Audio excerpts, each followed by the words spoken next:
Olá! Estamos começando o programa Respondendo sobre as Escrituras, transmitido na Rádio Voz de Amor, a sintonia do adorador. Os programas serão exibidos na quarta-feira, quinta-feira e sexta-feira, às 7 horas da manhã. Já as reprises você poderá encontrar no YouTube, youtube.com/clica aqui não. Lá vai ter uma playlist denominada Respondendo sobre as Escrituras e você vai encontrar todos os programas em vídeos. Isso mesmo, os programas estarão em vídeos para você acompanhar. Se você quiser encontrar todos os links de todos os programas passados, lá no facebook.com/respondendo sobre as escrituras e poderá também fazer a sua pergunta ou até a sua sugestão de programa. É mais fácil no WhatsApp? Então o telefone é 16 99299 9452. 16 99299 9452. Meu nome é Rafael Leonessa e é uma satisfação poder esclarecer suas dúvidas. É claro que eu não estou sozinho, estou com ele. Quem é você? José Aldair, vamos meditar na palavra de Deus com muito prazer e alegria. José Aldair, temos aqui duas perguntas. Na verdade, uma é uma sugestão de programa e outra é uma pergunta, especificamente. A sugestão de programa é a seguinte. O Wendel Macedo, ele fez a seguinte sugestão. Por favor, vocês poderiam fazer um programa explicando Isaías 14, Ezequiel 28. Para mim, estes textos falam do rei da Babilônia e para vocês. E eu optei colocar também neste mesmo programa, porque já vou aproveitar que o assunto é bem semelhante, um seguidor do programa, que ele está com o nome de Touro Forte. Ele comentou o seguinte: faça um vídeo, se puder, sobre luciferianismo. Aí você tá aí em casa, né? Tentando entender o que tem a ver uma coisa com a outra. E nós vamos então tentar esclarecer aí estas questões neste programa. Antes da resposta, vamos falar com Deus. Senhor nosso Deus, nós pedimos a tua bênção para que nos conceda habilidade para transmitir a tua palavra com clareza, de forma que venha edificar todos que com ela terão contato por intermédio deste programa. Em nome do Senhor Jesus. Amém. Amém. Você está acompanhando agora o programa Respondendo sobre as Escrituras. Dúvidas não são mais desculpas para conhecer a palavra de Deus. Então é isso aí, José Aldair. Perguntas bem interessantes, bem pertinentes, né? Essa questão de Isaías 14 e Ezequiel 28. Há um debate muito grande em cima desses textos. Será que está se tratando do rei da Babilônia, do rei de Tiro, ou realmente está falando sobre Satanás, né, Lúcifer, ou também, né, está tratando de um evento no momento, né, dos textos, e é claro que nós vamos fazer a leitura aqui dos textos, e também faz um paralelo com um evento futuro? Será que são dois eventos? Ou é um único evento? O que será que esses profetas estão ensinando nesses textos? Então, o Wendel Macedo é quem fez essa pergunta. Agora, sobre luciferianismo, nós vamos tratar aí bem no finalzinho do programa, respondendo rapidinho aí o que é luciferianismo. Mas agora vamos falar sobre então Isaías 14 e Ezequiel capítulo 28. Bom, primeiramente eu gostaria de dizer que existe profecias de dupla referência. Então nós vamos encontrar no livro de Isaías algumas profecias de dupla referência. Por exemplo, quando fala do Emanuel, né? Que era um filho que Isaías teria com a profetisa, que seria um sinal ali para o povo. A família de Isaías, diz no capítulo 8, era um sinal, né, para o povo. O filho dele que chamava Rápido Despojo, Presa Segura. Tinha o outro filho dele que também tinha o nome O Resto Volverá. Tudo isso queria falar de verdades que Deus iria trabalhar ali no meio do seu povo. Então a família de Isaías era um sinal. E tinha o Emanuel, que também que era um menino que nasceu, que também seria um sinal para o povo. Mas Isaías 9, né? Isso. A partir do capítulo 7, né, tem ali Isaías capítulo 7 até o capítulo 12, é o conhecido livro de Emanuel, né? Para quem estudou Isaías sabe que do capítulo 7 ao capítulo 12 é o livro de Emanuel. Então nós temos aqui uma profecia de dupla referência. E aí nós vamos para o Novo Testamento e a Bíblia fala que o nome do Filho de Deus, que nasceria da Virgem, Jesus, seria Emanuel, que quer dizer Deus conosco. Será que esse caso de profecia de dupla referência também está lá em Isaías 6? quando cumpre-se em Mateus capítulo 13, que foi os nossos programas anteriores. Exatamente. Ele se cumpriu naquele dia, com o povo que estava... honrava Deus com seus lábios, mas seu coração estava longe de Deus, e se cumpriu também nos dias do Senhor Jesus Cristo. E nós temos aí uma profecia de dupla referência. Então, e nós podemos encontrar no livro de Daniel, por exemplo, as profecias com respeito ao anticristo. Nós vamos ver que se cumpriu nos dias do rei Antíoco Epifânio, né? O rei ali, Antíoco Epifânio da Síria. Se cumpriu muitas coisas, ele profanou o templo, ele molou um porco no templo, né? Enfim, muitas das coisas se cumpriram ali. Mas o Senhor Jesus também diz que se cumprirá quando o anticristo estiver no templo de Deus, o abominável da desolação. Jesus diz, quando vocês virem que aquilo que Daniel profetizou estiver no lugar santo, quem lê entenda. Então, Jesus nos diz que é uma profecia de dupla referência.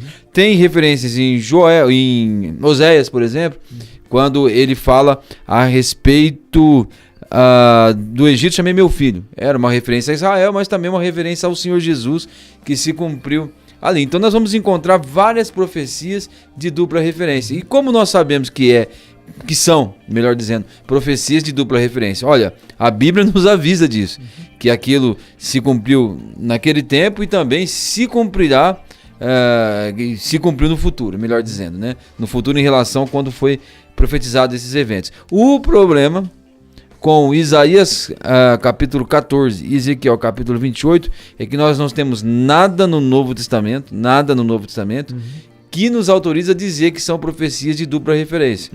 Nós podemos acreditar, nós podemos ter fé que foi assim, mas eu não sou o Senhor Jesus e não sou o apóstolo Paulo.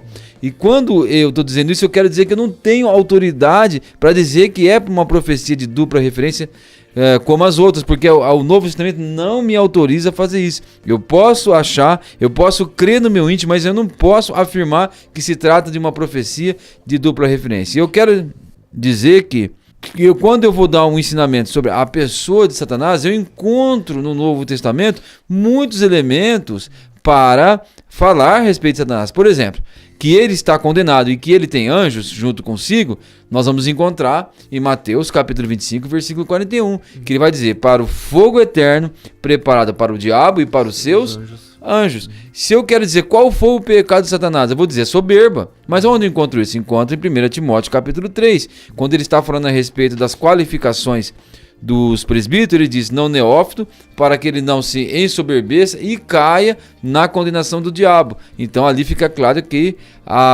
o pecado de Satanás foi o pecado da soberba, foi o pecado do orgulho. Então não tenho no Novo Testamento que ele é o príncipe da potestade do ar, e o espírito que agora atua nos filhos da desobediência, e que nós temos visto ali em Efésios capítulo 6, que nossa luta não é contra o sangue e contra a carne, mas sim contra os principados e potestades, contra as forças espirituais do mal nas regiões celestes. Então nós temos ali que Satanás tem um exército organizado, as hostes espirituais do mal, do qual ele é o líder, ele é o príncipe dos poderes do ar. Então eu tenho muitos elementos no Novo Testamento. Agora eu posso até crer no meu íntimo que se trata de uma profecia de dupla referência, mas eu não tenho autorização do Novo Testamento para afirmar categoricamente que é assim.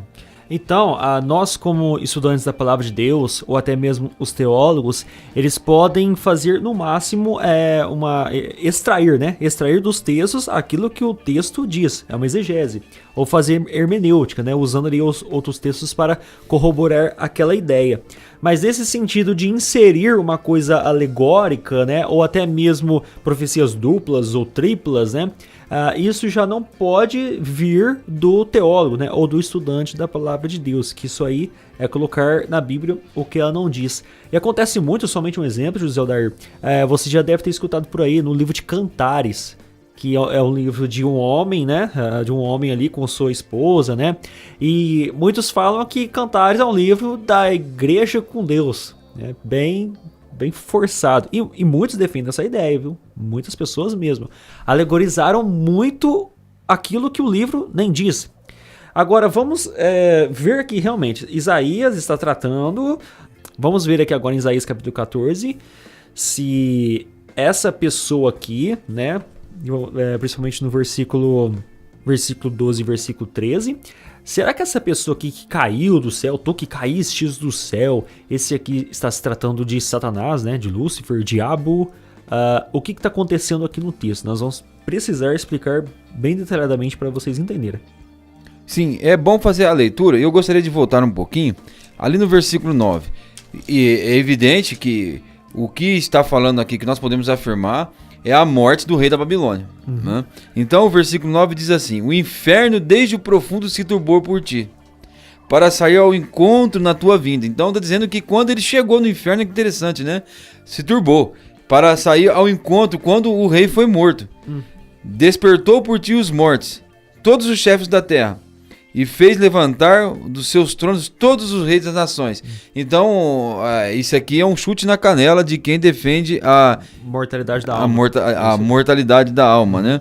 Bom, agora o versículo 10. Todos esses responderão e te dirão: tu também adoeceste como nós? E fosse semelhante a nós, né? Aquele homem que era tão poderoso, que subjugou as outras nações, os outros reis que foram vencidos pelo rei da Babilônia, estão dizendo: tu também como nós, tá vindo para o mesmo lugar, né? Aqui tudo está nivelado. Versículo 11: já foi derrubado na sepultura a tua soberba, como o som das tuas violas. Os vermes debaixo de ti se estenderão, e os bichos te cobrirão. Algumas versões falam que tu te deitarás em uma cama de gusanos. Então é quando você vê um corpo que está ali em estado de decomposição, ele está coberto de vermes. São esses vermes que estão descrevendo aqui, e o rei da Babilônia ficaria nessa situação. Deixa eu continuar então no versículo 12. Na minha versão diz o seguinte: como caíste do céu, ó estrela da manhã, filho da alva, como foste lançado por terra, tu que debilitava as nações. E no versículo 13, tu dizias no teu coração: eu subirei ao céu, acima das estrelas de Deus, exaltarei o meu trono, e no monte da congregação me assentarei nas extremidades do norte. Subirei acima das mais altas nuvens, e serei semelhante ao Altíssimo. Contudo, serás precipitado para o reino dos mortos, no mais profundo abismo. É aqui, justamente nesse ponto, Zé Aldair, que eles vão afirmar que está se tratando do diabo. Então ele subiu até os céus, né? Tentou ser semelhante como Deus, depois ele caiu e tudo mais. É o diabo aqui nesse texto? Está tratando sobre o diabo mesmo? Se eu fosse te dar a minha opinião pessoal, eu ia dizer para você que eu creio desta forma. Mas eu tenho uma responsabilidade tão grande com as escrituras, eu sinto essa responsabilidade, que eu não me permito dar a minha opinião pessoal. Mas em se tratando da palavra de Deus, nós podemos encontrar o quê? Que a Bíblia está tratando aqui com ironia um rei que tinha mania de grandeza. Se nós lermos o livro do profeta Daniel, como que os servos do rei Nabucodonosor, por exemplo, chegavam até ele? Ó rei, vive para sempre, né? Morreu faz tempo. Mas eles diziam: ó rei, vive para sempre. Aqueles reis, eles queriam ser tratados como verdadeiros deuses. E agora fala que ele caiu do céu. Está fazendo uma referência ao lugar onde se colocava, acima de todos, né? Era aquela pessoa que se achava o máximo, que estava acima de todo o rei. Ele é chamado inclusive de o rei dos reis, né? Tu, ó Nabucodonosor, é rei dos reis. Então essa era a mania do rei da Babilônia. Então ele fala filho da alva ou estrela da manhã, né? E essa era uma referência ao império babilônico que brilhava, que tinha glória, que tinha resplendor. E ele vai dizer aqui no versículo 13: tu dizias no teu coração: eu subirei ao céu, acima das estrelas de Deus exaltarei o meu trono. Aí fala: o monte da congregação me assentarei aos lados do norte. E existia um monte ali aos lados do norte, que era chamado como Monte da Congregação, que tinha aproximadamente 1.770 metros ali, mais de 1.700 metros de altura, que era o Monte da Congregação, onde eles achavam que os deuses estavam. Agora, o rei da Babilônia, ele tinha pretensões de subir ao Monte da Congregação e ali se assentar.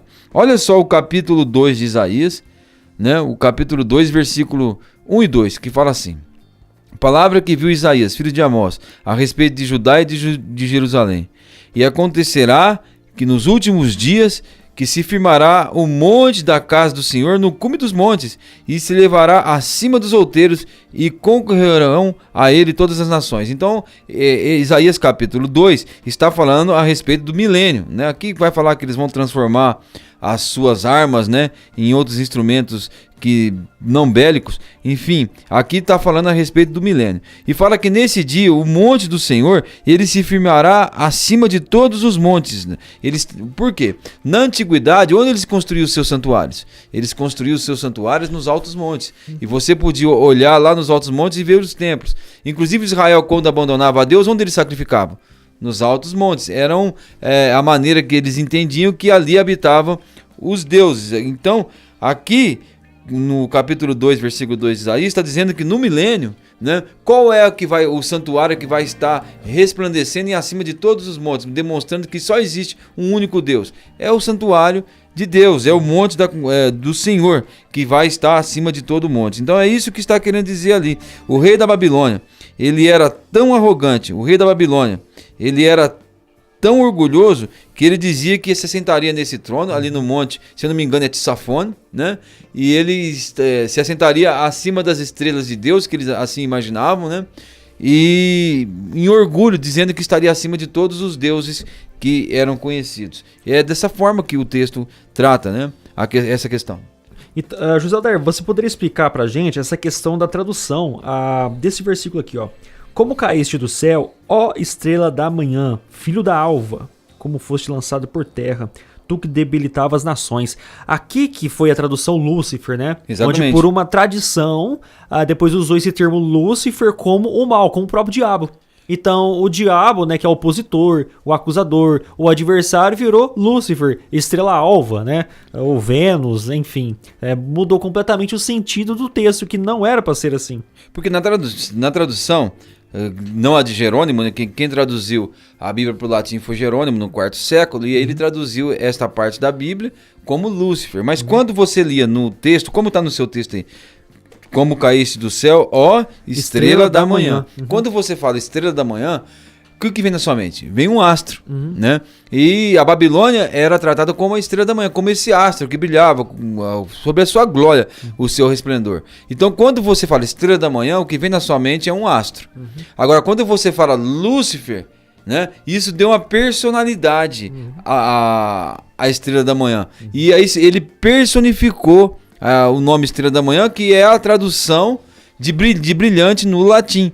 E aí o que aconteceu foi que, tendo ficado essa tradução Lúcifer, personalizou o astro, e aí atribuíram esse nome a Satanás, que até eu acho que é um nome belo. No passado, quando as pessoas não entendiam assim, existiam vários Lúcifers, né? Pessoas que chamavam Lúcifer. Inclusive existia até um líder da igreja que era chamado de Lúcifer, que tinha os seus discípulos que eram conhecidos como os luciferianos. Isso. Agora, com o tempo, esse nome foi atribuído a Satanás, ficou muito negativo, né? E aí ninguém põe mais o nome do seu filho de Lúcifer, né? Porque seria horrível a conotação que esse nome recebeu. É isso aí. E aqui tô vendo no site do Clica Aqui Não, www.clicaquinão.com.br. Você pode dar uma olhadinha depois no artigo. Existe um São Lúcifer, ou Lúcifer catalariano, em latim Lúcifer, catalarianus, em italiano São Luciferiano. Sua festa no calendário da Igreja Católica é 20 de maio.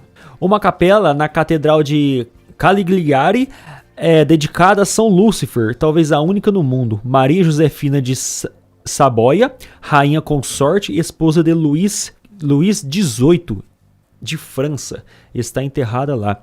Enfim, nós temos aqui um São Lúcifer, porque era um nome tão comum, né? No passado era um nome tão comum. Quantas pessoas devem ter tido esse nome, né? E hoje é tão pejorativo, um nome tão mal, né? Então traz uma coisa má. Mas não era para ser assim. Era para ser apenas um nome, por uma mal tradução.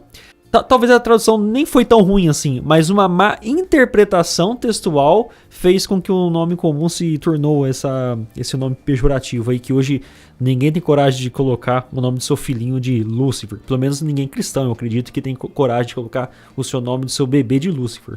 Então, e esse texto aqui, ele está retratando como morreria o rei da Babilônia. E nós vamos lembrar que a morte desse rei, Beltesazar, se deu em um momento em que ele estava vivendo o ápice da sua arrogância, o ápice da sua glória. Por quê?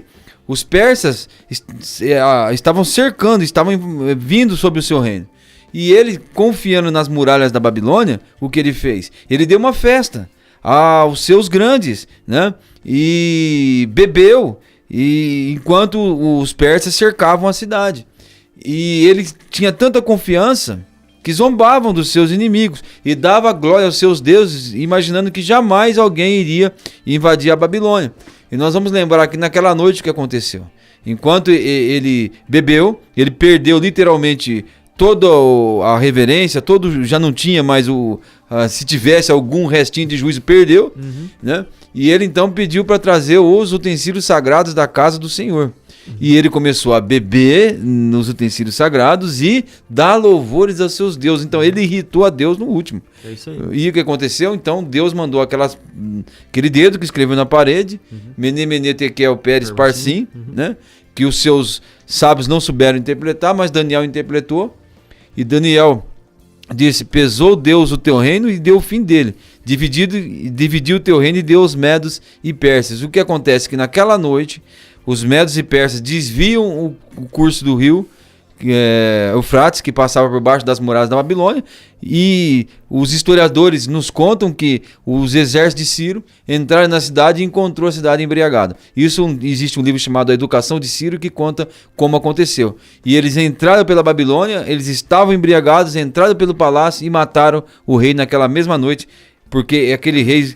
Ele foi tão arrogante, mas tão arrogante que ele zombou dos Deus dos céus. Ou seja, ele quis ficar acima de Deus e então ele morreu naquele dia. Agora, o capítulo 13, do versículo 15 diz: apesar da sua arrogância e do seu objetivo de ser o Senhor máximo, o versículo 15 diz: contudo serás levado ao inferno, ao mais profundo do abismo.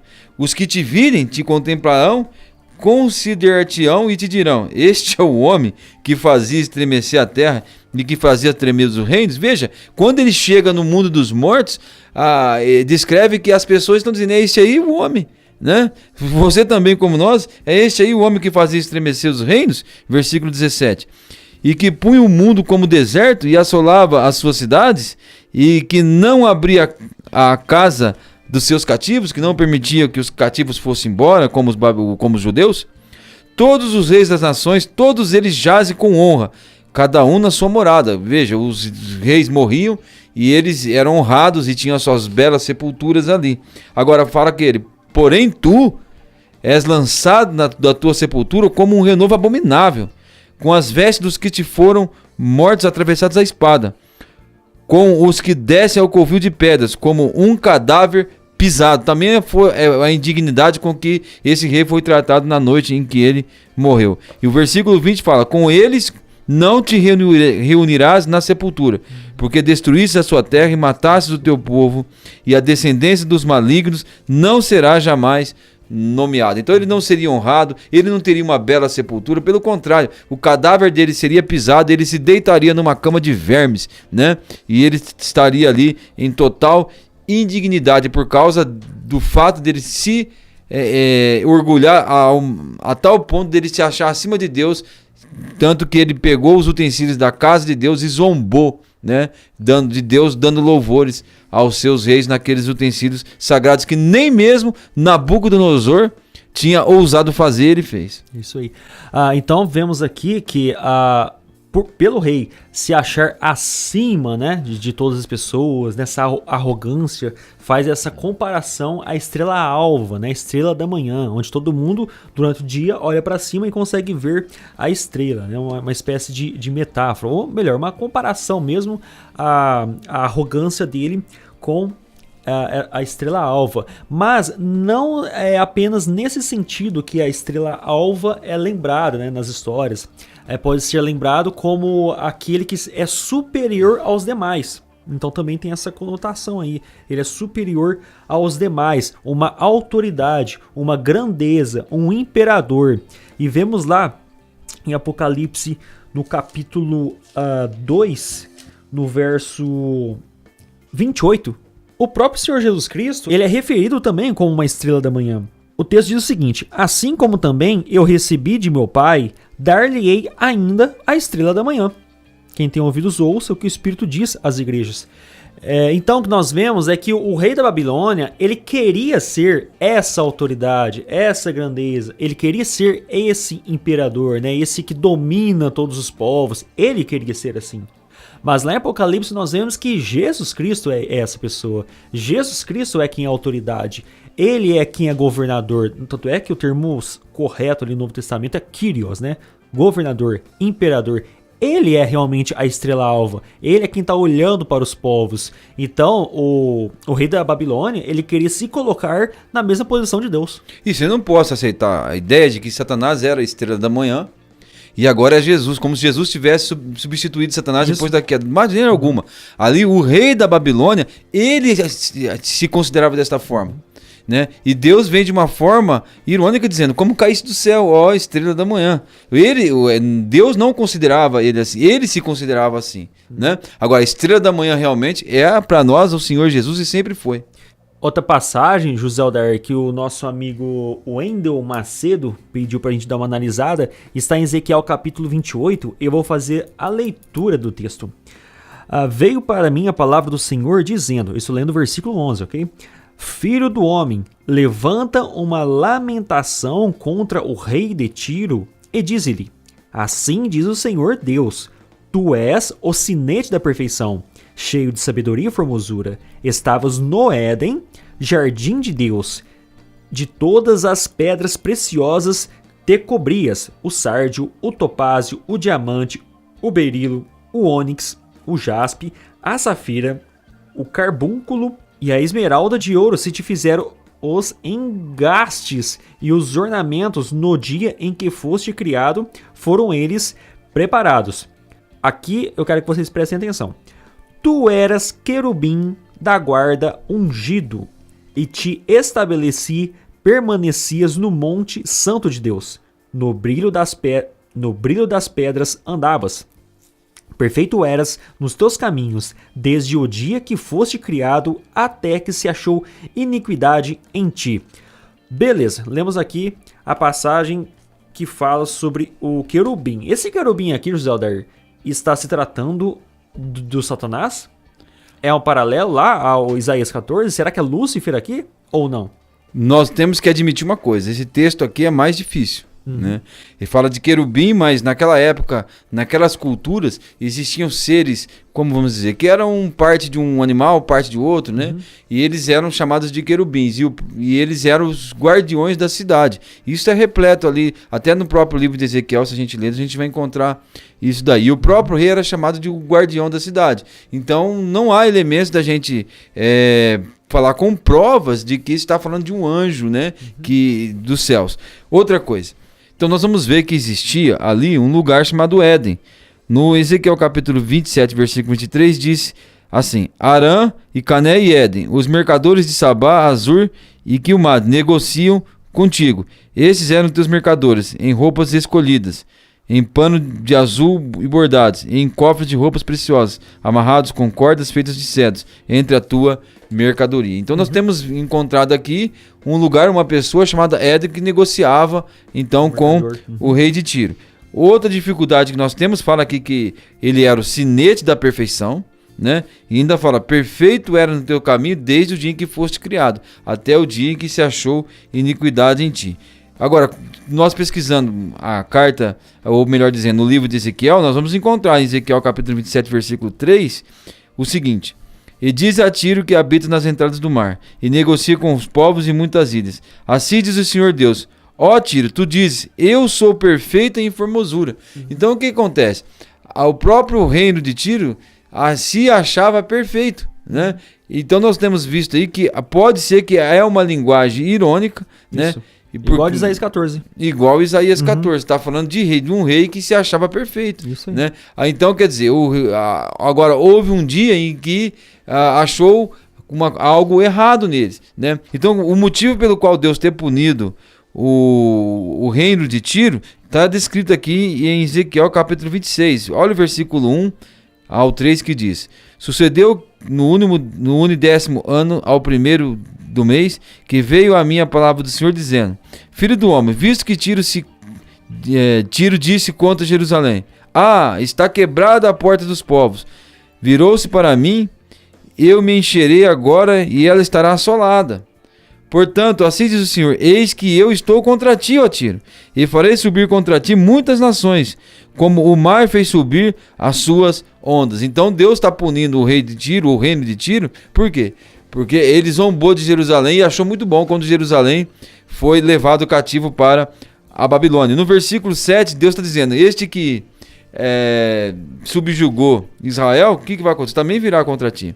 Ele vai dizer assim: porque assim diz o Senhor Deus: eis que eu, desde o norte, trarei contra ti Tiro a Nabucodonosor, rei da Babilônia, rei dos reis, com cavalos e carros, e com cavaleiros, e com companhias e muito povo. Ou seja, qual foi a razão da punição do rei de Tiro? O fato dele ter zombado de Jerusalém, quando Jerusalém caiu nas mãos de Nabucodonosor.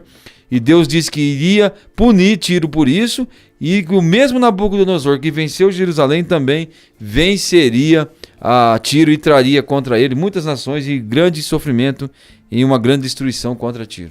Então nós vemos que os próprios elementos do texto nós encontramos no próprio livro de Ezequiel, todos esses elementos em que as pessoas vão afirmar que está se tratando de Lúcifer. Então no próprio livro vai explicar que o Éden é uma pessoa, ou talvez uma cidade, né? As pedras preciosas também eram muito importantes naquele período.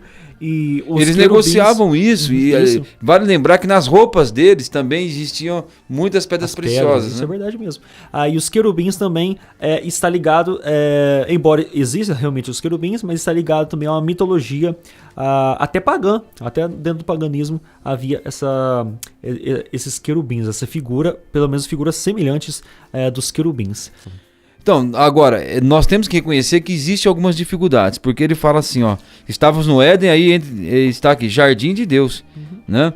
O que mais que nós podemos olhar aqui? Ele fala, versículo 14, tu eras querubim ungido para cobrir e te estabeleci. No Monte Santo de Deus estava, no meio das pedras afogueadas andavas, né?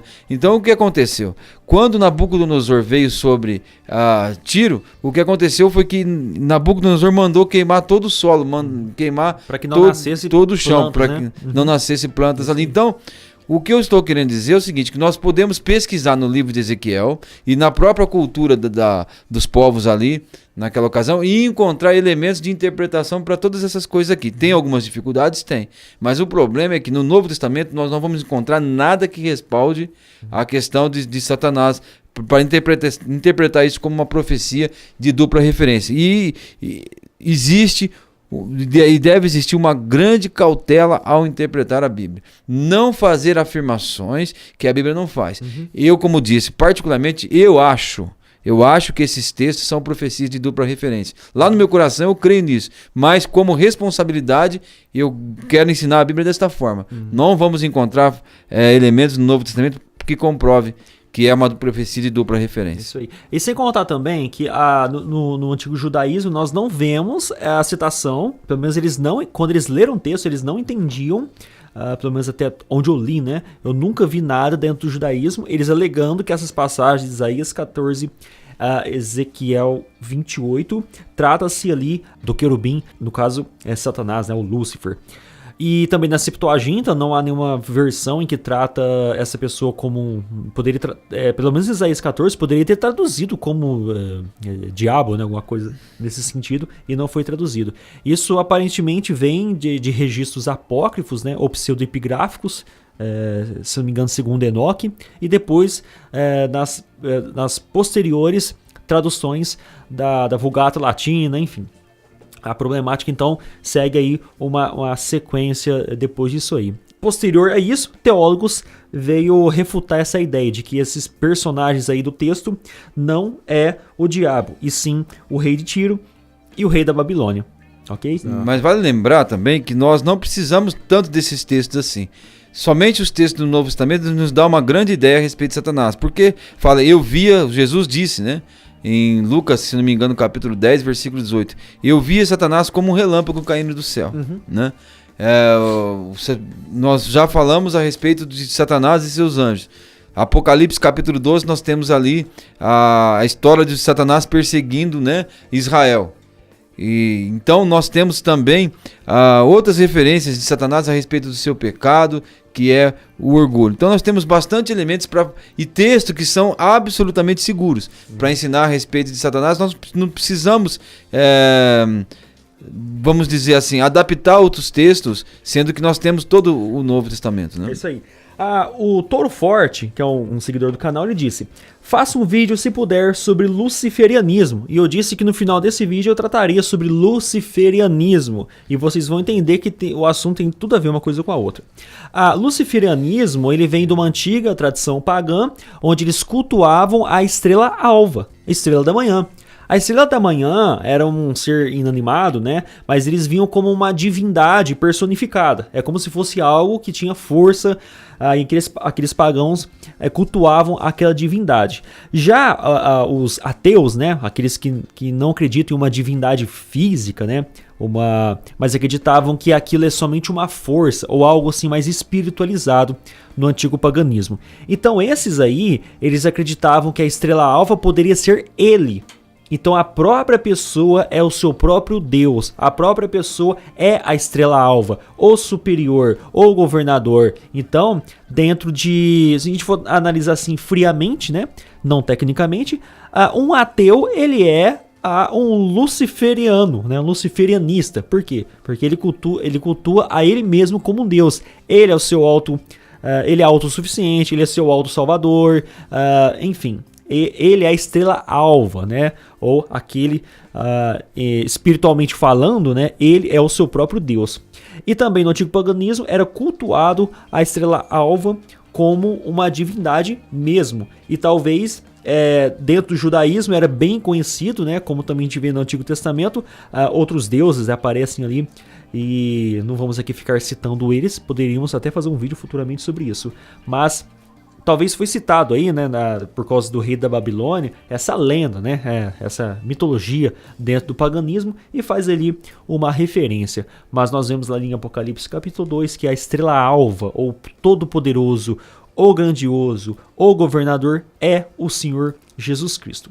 Então, luciferianismo nada mais, nada menos do que a pessoa se autocultuar ou ter ali uma divindade, né, no céu, a estrela alva. Enfim, isso aí é luciferianismo. Agora nós adoramos a Cristo. Ele é o nosso superior, o nosso salvador. Então, gostaria de agradecer a todos. Nos vemos nos próximos vídeos.